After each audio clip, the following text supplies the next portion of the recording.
महाराज श्री जिज्ञासा है कि लोग ऐसा एक वाक्य सुनने में आया, वो समझ में नहीं आ रहा। भाग्य में, जो भाग्य में है वह भाग कर आएगा, जो नहीं है वह आकर भी भाग जाएगा। इसका क्या अभिप्राय है? भाग्य में जो भाग कर आएगा, भाग्य में है वह भाग कर आएगा, नहीं है तो जो भाग्य में है वो भाग कर आएगा। भाग करके तो वो आ जाएगा, लेकिन दरवाजा खुला होगा तभी तो आएगा।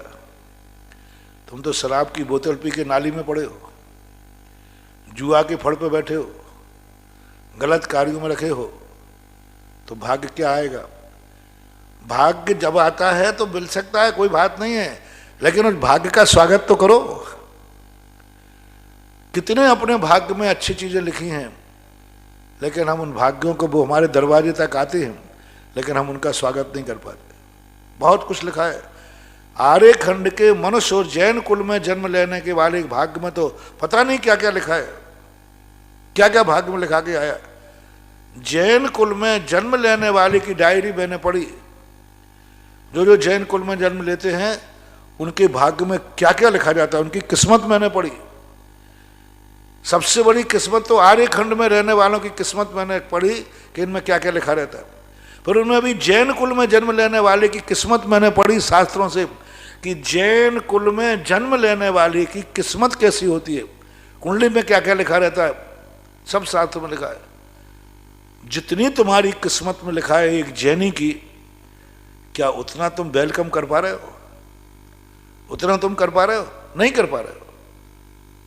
वो किस्मत तुम्हारे दरवाजे तक आती है भाग करके, लेकिन तुम्हारा दरवाजा मला बड़ा मिलता है। तुम कसायों में, तुम पापों में, तुम नाली में, तुम शराब में, तुम जुआ में, ना जाने कहाँ कहाँ पाए जाते हो।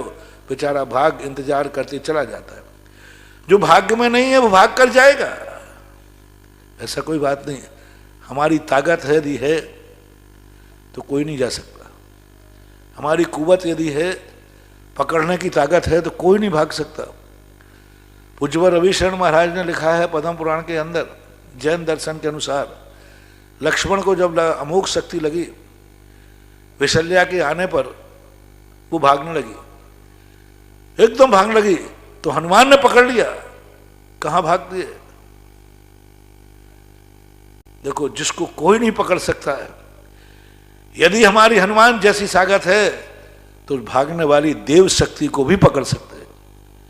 यदि अपनी कुवत है तो हमारी किस्मत जो हमारे हाथ से भागने वाली है उसको हम पकड़ सकते हैं, रोक सकते हैं, बहुत हद तक हम उसे मना भी सकते हैं। हमारी नीयत, हमारा पुरुषार्थ, हमारा आचरण किस्मत की लकीरों को भी बदल देता है, ऐसा जानना चाहिए।